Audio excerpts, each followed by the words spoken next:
Hello साथीहरू, आज हामीले अब हाम्रो द विकेन्ड चिटच्याट च्यानलको अर्को भिडियो लिएर आएको छौँ एज प्रमिस्ड। अनि प्रशान्त सिएसआइटी स्टुडेन्ट भनेर अब हामीले थाहा पायौँ होला, यदि हेर्नु भएको छ भने पहिलाको भिडियो। अनि उसले अब सिएसआइटी करियर पर्स्यु गर्नको लागि अब पढ्नको लागि कसरी त्यो भयो, कसरी स्टार्ट गरे, कसरी पढ्यो, इन्ट्रान्समा के भयो, कतिजना स्टुडेन्टहरू, कलेज के भनेर अब आज उसले भन्छ हैन। मैले हाम्रो लास्ट भिडियोमा सुस्मितले त्यस्तो कुराहरू एन्सर गर्यो। अब सुस्मितले अब उसलाई चाहिँ अब सिएसआइटी पढ्नु छ भने के क्युरियोसिटी छ उसले मलाई सोध्छ। अब अहिले पढ्नु त पोसिबल हुँदैन, तर एउटा प्लस टू सकेको स्टुडेन्टको के हुनसक्छ, अब हामी पनि त्यही फेजबाट आएको हो नि त। सो मेबी हामीलाई अलि अझै बढी एक्सपिरियन्स होला, के कुराहरू चाहिँ हामीले हेर्नुपर्छ भन्ने कुरा चाहिँ हामीलाई अलि बेटर थाहा होला। सो यो कुराहरू चाहिँ सुस्मितले मलाई सोध्छ, अनि त्यसपछि चाहिँ त्यो एन्सर गर्न खोज्छु। अनि प्लस अरू केही छ उसले भन्न छुट्यायो भने त्यो पनि म एडिसन गर्न ट्राई गर्छु। ल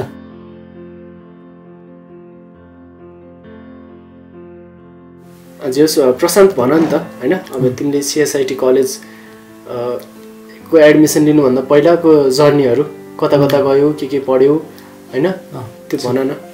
सो सिएसआइटीको इन्ट्रान्स चाहिँ कम्प्युटर इन्जिनियरिङ होइन, इन्जिनियरिङको इन्ट्रान्स जति मेडिकलको इन्ट्रान्स छ त्यसै गाह्रो हुँदैन, एकदमै सजिलो हुन्छ कि। सो तिमीले प्लस टूमा अलिकति राम्रोसँग पढाएको छौ भने, राम्रोसँग नपढे पनि होइन, सो तिमीले यतिकै गेसमा एन्सर लेख्यो भने नि आई थिङ्क पास हुन्छ जस्तो लाग्छ है मलाई। अनि सब इन्ट्रान्समा सोध्ने सब्जेक्टहरू चाहिँ त्यही फिजिक्स, केमिस्ट्री, म्याथ अनि इङ्ग्लिस हो। अनि म्याथ पनि अब सजिलो चाहिँ के छ भने 12को सोध्दैन, 11को मात्र सोधिदिन्छ कि। सो बायो पढेकोहरूले पनि पढ्न पाउनु पऱ्यो भन्ने छ नि त सिएसआइटी। सो त्यही भएर 12को क्वेसनहरू नै सोध्दैन होइन। अनि मैले त्यस्तो केही पनि प्रिपेयर गरिनँ, मैले एउटा बुक चाहिँ ल्याएको थिएँ, तर यसो बुक हेर्दाखेरि त्यस्तो केही गाह्रो सोध्छ जस्तो लागेन, अनि चाहिँ मैले बुक पनि हेरेन होइन। अनि सो यतिकै अब दिएँ, अनि स्कोर मेरो 60 आयो। अनि सो अब त्यति बेला चाहिँ 60 भनेको कतिमा 60? 100मा 60 आयो, तर मेरो 1 इयर ग्याप चाहिँ थियो है। त्यही बेला मैले युएस अप्लाई गरेको थिएँ, अनि त्यो बेला चाहिँ सो त्यस्तै कुराहरू छ। अब सो मैले 1 इयर ग्याप हुँदाखेरि पनि मैले 60 ल्याएँ। म त्यस्तो ब्रिलियन्ट स्टुडेन्ट पनि होइन, म काइन्ड अफ एभरेज नै थिएँ। हुन्छ त्यही पनि मैले त्यति चाहिँ ल्याएँ। सो आई थिङ्क मार्क्स ल्याउनु पनि त्यति गाह्रो छैन होइन सिएसआइटीको इन्ट्रान्समा चाहिँ। सो अब मैले चाहिँ अब के गरेँ, अनि त्यति बेला चाहिँ मैले एउटा मिस्टेक गरेँ क्या। सो मैले चाहिँ सिएसआइटीको इन्ट्रान्स अब बाहिरतिर गएको पनि हेरिराखेको थिएँ, त्यो हेर्दाखेरि चाहिँ ओके कम्प्युटर साइन्स भनेको त एकदमै हाइपमाको सब्जेक्ट, नेपालमा नि त्यही हाइप छ होला भन्ने जस्तो लागेर चाहिँ 60 भनेको चाहिँ त्यो त थोरै स्कोर हो नि त होइन। 60% अब आइमा पनि अब कति 70 to 80% स्कोर ल्याएको छैन भने त आइमा निस्किँदैन। सो जब 60 आएको छ कि स्कलरसिप पाउँछु होला र जस्तो लागेको थियो, तर एक्चुअली त्यो चाहिँ राम्रै स्कोर रहेछ कि। सो 55 कटेको छ भने पनि स्कलरसिप चाहिँ पाइने रहेछ प्राइभेट कलेज के अरे गभर्मेन्ट कलेजहरू। सो त्यति बेला चाहिँ मैले मिस्टेक गरेँ होइन, मैले रिसर्च गरिनँ। अनि त्यही भने नि बाहिरको हेरेको थिएँ, हाइप छ जस्तो लागेर प्राइभेटहरूमा नि एडमिसन भइसक्छ जस्तो लागेर चाहिँ मैले त्यस्तो केही पनि नहेरिकन मैले प्राइभेट कलेजमा एडमिसन गरिहालेँ क्या। सो अनि त्यो गर्दाखेरि चाहिँ अब फी चाहिँ अलिकति बढी पर्ने भयो होइन। सो लाइक 3 times जस्तो बढी, त अरू कुरा त त्यस्तो केही पनि होइन। सो त्यही भएर त्यो चाहिँ रिसर्च गर्नु भनेर चाहिँ म रेकमेन्ड गर्छु।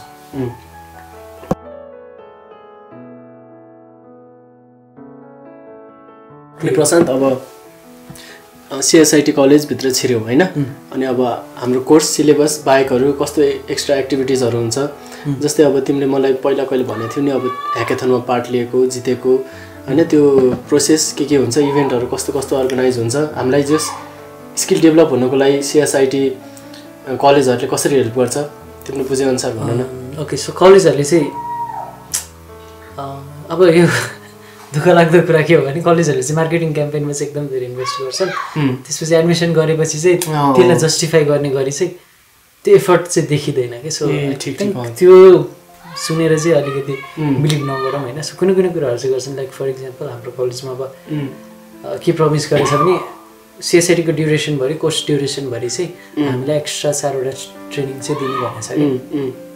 सो अहिले यही सेमेस्टर हामीलाई पाइथनको ट्रेनिङ दिइरहेछ, अनि अगाडि जाभास्क्रिप्टको ट्रेनिङ दिएको थियो। सो यस्तो कुराहरू चाहिँ गर्छ, तर अब धेरै एक्सपेक्टेसन चाहिँ नराख्ने रेकमेन्ड गर्छु होइन। कलेजबाट चाहिँ धेरै कुरा चाहिँ आफैले गर्ने हो। अब अर्को कुरा भने ह्याकाथनको लागि चाहिँ त्यही अब मैले त्यही 1 year ग्याप भएको बेला चाहिँ मैले धेरै कुरा सिकेको थिएँ नि त, त्यही भएर चाहिँ अनि यसो हेरेँ एकजना अर्को साथी रहेछ पनि त्यस्तै अनि उसले पनि एक्स्ट्रा सिकेर बसिरहेको, मैले पनि त्यस्तै सिकेर बसिरहेको थिएँ। म फ्रन्ट एन्ड गर्थेँ, उसले ब्याक एन्ड गर्थ्यो, ठ्याक्क टिम मिल्यो क्या। अनि अब ह्याकाथनमा अनि त्यसपछि एउटा ह्याकाथन टेक्ट्रिक्सले अर्गनाइज गरेको थियो, अब जाम भनेर भन्यो अनि जाम भनेर भनेर हाम्रो सरले आएर एप्रोच गर्नुभयो क्या, यस्तो ह्याकाथन हुँदो रहेछ, तिमीहरू जान्छौ त, तिमीहरूको टिम पनि राम्रो छ भन्नुभयो। अनि 4 जना गएको थियौँ। सो 2 जना डेभलपर, 1 जना डिजाइनर अनि अर्को 1 जना चाहिँ प्रेजेन्टेसन गर्छ, उसले एकदमै राम्रो गर्थ्यो। अनि सो त्यसरी 4 जना गयौँ अनि त्यो टिम पनि राम्रो भयो। अनि त्यसपछि हामीले चाहिँ टिमको फर्स्ट सेमेस्टरमा हुँदाखेरि अरू चाहिँ अब त्यही 7th सेमेस्टर 8th सेमेस्टरको स्टुडेन्टहरू थिए, सिनियरहरू, धेरै सिनियरहरू थियो, त्यो पनि हामीले जित्यौँ। सो एउटा चाहिँ त्यो चाहिँ एउटा दामी एक्सपिरियन्स भएको थियो। अनि त्यो पोसिबल चाहिँ एउटा राम्रो फ्रेन्ड सर्कलबाटै भएको होइन। सो आई थिङ्क त्यो त्यतातिर जानु छ भने एउटा एकजना सपोर्ट गर्ने खालको साथी पनि त्यसरी नै पिक गर्नु म रेकमेन्ड गर्छु। किनभने अब त्यो जो साथी चाहिँ उसँग मैले के गर्नु पऱ्यो भने म उसलाई फुल्ली ट्रस्ट गर्न सक्छु, उसले उसको पार्ट चाहिँ गर्न सक्छ भनेर क्या। अनि मैले म जे भन्छु उसले त्यो गरिदिन सक्छ, त्यसपछि त्यो अनुसार अब मैले पनि आफ्नो साइडबाट त्यो पनि गर्न सक्छु होइन। सो मलाई यस्तो खालको एउटा ब्याक एन्डमा चाहिँ तिमीले यस्तो गर्नु पऱ्यो भन्यो भने उसले त्यो गर्न सक्छ क्या। अनि सो मैले फ्रन्ट एन्डमा त्यही अनुसार काम गर्न सक्ने भए।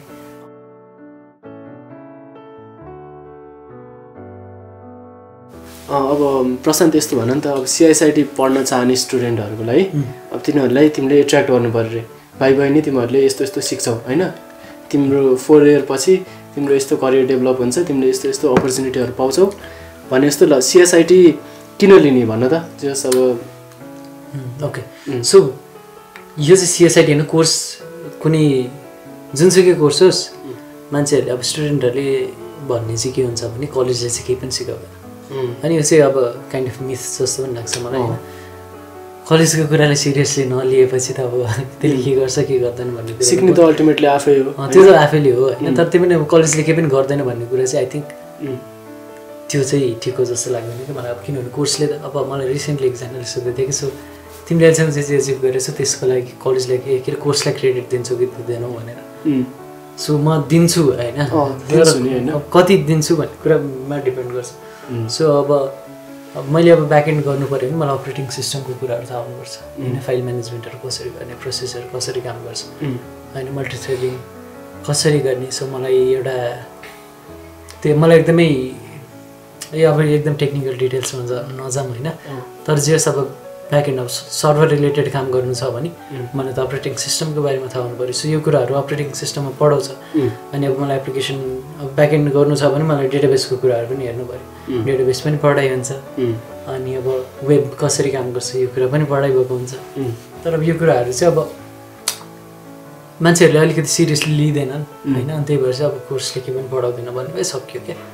सो यो कुराहरू चाहिँ मलाई ठिक लाग्दैन। अब सिएसआइटीले चाहिँ के अफर गर्छ, अब मैले जे भनेको छु यो कुराहरू सबै सिएसआइटीले अफर गर्छ। तर हाम्रो नराम्रो बानी चाहिँ के हुन्छ भने कोर्सको कुरा चाहिँ थ्योरिटिकली मात्रै हेर्छौँ कि यसको चाहिँ प्र्याक्टिकली युज छ भनेर चाहिँ सोच्दैनौँ। अनि त्यो एक्जाम पास गर्नुको लागि पढ्यो, एक्जाम सक्यो, एक्जाम सकेपछि सबै बिर्स्यो भन्ने हाम्रो छ नि त मेन्टालिटी। सो आई थिङ्क यसले गर्दाखेरि चाहिँ अलिकति स्टुडेन्टकै ग्रोथलाई अलिक ह्याम्पर गर्छ। अनि अब राम्रो कुराहरू के हो भने अब यो गुगलहरूले फेसबुकहरूले जुन त्यो कोडिङ इन्टरभ्यू लिन्छ नि त्यस्तोको लागि अब चाहिने अब फन्डामेन्टल्स भनेको डेटा स्ट्रक्चर अनि डेटा स्ट्रक्चर अनि एल्गोरिदम्स होइन।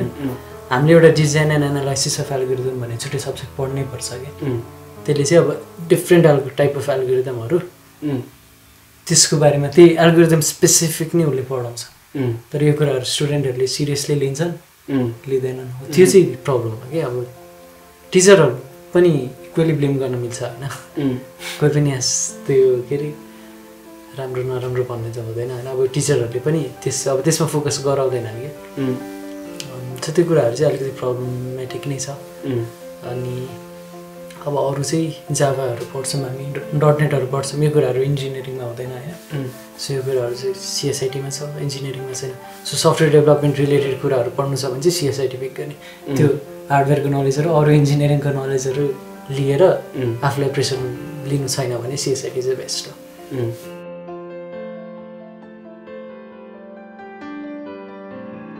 प्रशान्त यस्तो भन नि त, अब सिएसआइटी इन्ट्रान्स दिने स्टुडेन्टहरूलाई अब यसो गाइड गर्नु नि त फर्म कहाँबाट लिने कसरी पढ्ने के पढ्ने भने जस्तो सिएसआइटीको यही कुरा चाहिँ डिफ्रेन्ट छ है अब कुनै एउटा स्पेसिफिक यहाँ फर्म डिस्ट्रिब्युट गर्ने भन्ने हुँदैन आइयु कहाँ गएर डिपोजिट गर्ने भन्ने के आइयुको चाहिँ अनलाइन फर्म भर्ने डिपोजिट गर्ने त्यस्तो केही पनि छैन यहाँनिर अब सिएसआइटीमा चाहिँ फ्रिडम छ सिएसआइटी पढ्यो भने जुनसुकै कलेजमा गऱ्यो नि फर्म भर्दा हुन्छ अनि फर्म फी त्यही 1200-1500 कति होला पहिला 1200 थियो मैले दिँदा सो त्यसरी अब त्यति पैसा तिनीहरूले दिँदाखेरि भयो होइन अनि त्यही प्राइभेट कलेजमा पढ्नुपर्छ भन्ने चाहिँ हुँदैन फेरि होइन जहाँ पढ्न नि पायो त्यो फर्म कहाँबाट भर्ने भन्ने कुरा मात्रै हो है अनि अर्को कुरा भनेको चाहिँ अफरहरूको बारेमा नि हेरिराख्नु सो हाम्रो कलेजले लास्ट टाइम के अफर गरेको थियो भने त्यहाँबाट जसले फर्म भर्छ उसको चाहिँ फर्म फी नलिने भन्ने थियो क्या सो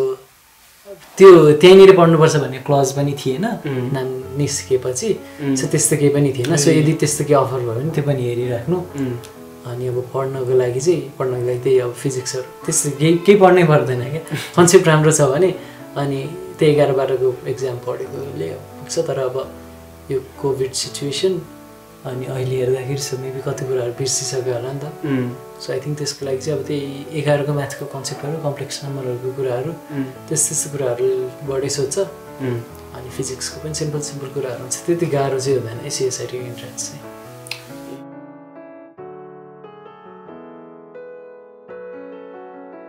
अनि प्रशान्त जे सिएसआइटीको लागि अब गभर्मेन्ट कोटा कस्तो हुन्छ अनि अब गभर्मेन्ट कोटा बाहेक अब प्राइभेट कलेजहरू कसरी पिक गर्ने त्यसको बारेमा भन न सो अब गभर्मेन्ट कलेजहरू चाहिँ यहाँ भ्यालीमा कतिवटा छ भ्यालीमा 3टा छ के अरे भ्यालीमा अब एउटा अस्कल भयो अर्को पाटन मल्टिपल क्याम्पस अनि अर्को चाहिँ भक्तपुर मल्टिपल क्याम्पस हो के अरे सो त्यो भयो अनि अरू बुटवलतिर पनि छ त्यस ठाउँमा त्यो गभर्मेन्ट कलेजहरू छ तिनीहरूले एउटा मेरिट लिस्ट भनेर निकाल्छ त्यसमा चाहिँ अब टप स्टुडेन्टहरूको नाम निकाल्छ यिनीहरूले चाहिँ पढ्न पाउने यहाँनिर भनेर अनि त्यो admission so second list third list त्यस्तो निकालिराखेको हुन्छ सो एउटा ब्याचमा मतलब फर्स्ट टप 60लाई कुनै एउटा कलेजले निकाल्थ्यो भने त्यहाँ सबै 60जनाले नै एडमिसन गर्छन् भन्ने हुँदैन नि त सो कति सिटहरू खाली हुन्छ सो त्यसको लागि चाहिँ सेकेन्ड लिस्ट निकाल्छ थर्ड लिस्ट निकाल्छ त्यो त्यसरी चाहिँ सिट नभएसम्म निकालिरहेको हुन्छ सो त्यो चाहिँ वाच गरिराख्नु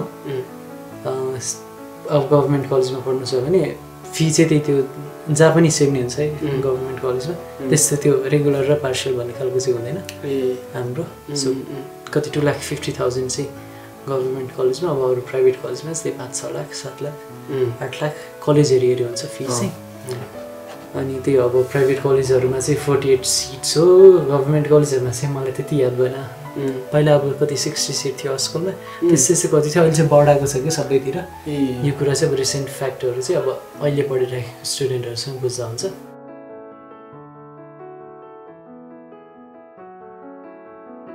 अनि प्राइभेट कलेज चाहिँ कसरी पिक गर्ने Prashant okay so private college pick गर्दाखेरि त्यही एउटा कुरा चाहिँ फी पनि हेर्दा हुन्छ होइन किनभने अल्टिमेटली कलेजहरूले चाहिँ मोस्ट अफ द कलेजहरूले अफर गर्ने कुरा चाहिँ सेम नै हुन्छ कि धेरै केही पनि अफर गर्दैनन् अनि सो त्यो फी हेर्दा हुन्छ एउटा कुरा अनि त्यसपछि नेक्स्ट चाहिँ मैले चाहिँ सिफ्ट हेरेको थिएँ मर्निङ सिफ्ट छ कि डे सिफ्ट छ भनेर हेरेको थिएँ अनि चाहिँ मर्निङ सिफ्ट भएको कलेज भएपछि मैले अब दिउँसो चाहिँ जे पनि गर्न पाएँ नि त त्यही त फ्री टाइम हुन्छ एक्स्ट्रा कुरा सिक्न पाउने भएँ अनि त्यसपछि मैले मर्निङ सिफ्ट पिक गरी चाहिँ म दिउँसो चाहिँ अनि प्रोग्रामिङको कुराहरू सिक्थेँ अनि सो त्यस्तो कुरामा फ्रिडम हुन्छ तर अब बिहान उठ्नै सक्दैन भन्ने छ भने त डे सिफ्ट त्यो भयो एउटा अनि अर्को कुरा भनेको ट्रेनिङहरू केही दिन्छ कि दिँदैन त्यो हेर्ने अनि इभेन्ट्सहरू गराउनको लागि कतिको सपोर्टिभ छ कलेजको म्यानेजमेन्टहरू त्यो कुरा पनि अब त्यो ओरिएन्टेसन भन्दा नि जस्ट इन्फर्मेसन लिँदाखेरि अब रिसेप्सनतिर सुत्दा हुन्छ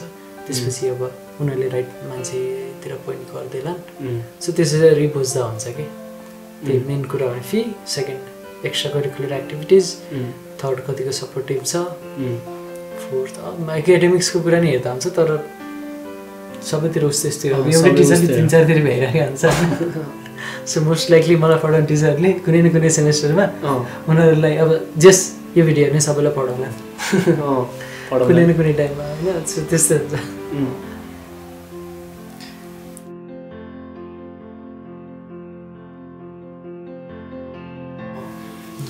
जस अब प्रशान्तले मर्निङ सिफ्ट कलेज लिइरहेछ होइन उसको लागि अब दिउँसो 1 बजे बिदा भएपछि घर 2 बजे आउँदा अब एक्स्ट्रा टाइम भयो कि सिक्नको लागि त्यही भएर अब करियरमा फोकस हुन सकिन्छ कि अब ग्रेजुएट भइसकेपछि कस्तो डिमान्ड छ जबको त्यही अनुसारको अब स्किल डेभलप गर्नको लागि टाइम भयो मजाले यहाँनिर म एउटा कुरा रोक्छु ग्रेजुएट भइसक्नु पनि पर्दैन कि त्यो फ्री टाइम छ भने नि म जस्ट 6 सेमेस्टरमा मैले त्यही त ऊ 6 सेमेस्टरमा हो तर उसले जब गरिरहेछ हैन म पहिलेदेखि पनि गर्थेँ त म 5th देखि नै गर्थेँ सो त्यही भएर त्यो अप्सन चाहिँ हुन्छ ग्रेजुएट नै हुनुपर्छ भन्ने छैन हैन आईटी फिल्डमा जस अब स्किल प्रोग्रामिङ आएपछि एप्लाई गरेर राख्दा हुन्छ कम्पनीहरूले लिन्छन् तिनीहरूले फर्स्ट हेर्ने त्यो डिग्री हैन के गरेछ भनेर कतिको आउँछ भनेर हेर्छन् के हामीले कम्पनीको काम गर्दिन त हो नि तिनीहरूको काम हामीले राम्रै एफिसिएन्टली गरिदिन सक्छ भने डिग्रीकै काम हैन डिग्रीले त्यस्तो गर्दैन नि त त्यही भएर अब स्किल डेभलप गरेर राख्ने अन्त प्रशान्त त्यही स्किल्स एक्स्ट्रा कुरा सिकिराख्ने एक्सप्लोर गरेर राख्ने फ्री टाइम धेरै हुन्छ कि सिएसआईटीमा अब एक्जामको लागि पनि त्यति प्रेसर हुँदैन इन्टरनल एक्जामको लागि पढ्ने अनि त्यसपछि अब बोर्ड एक्जाम हुँदाखेरि 2 दिन सबै सब्जेक्ट अगाडि सबै सब्जेक्टको पछाडि 2 दिन छुट्टी हुन्छ अनि नेक्स्ट एक्जाम हुन्छ अनि त्योभन्दा अगाडि पनि अब कलेजहरूले प्री बोर्डहरू गराएर त्यही 15-20 दिन अगाडि छुट्टी दिइसकेको हुन्छ सो धेरै छ प्रिपेयर गर्ने टाइम त्यो चाहिँ इनफ हो कि कलेज राम्रोसँग एटेन्ड गरेर चाहिँ अब म चाहिँ त्यति गर्दिनँ सो त्यति बेला चाहिँ अलिकति डिफिकल्ट चाहिँ हुन्छ होइन तर युट्युबमा भिडियोजहरू हेरेर पढ्दाखेरि इनफ छ पुग्छ त्यही हो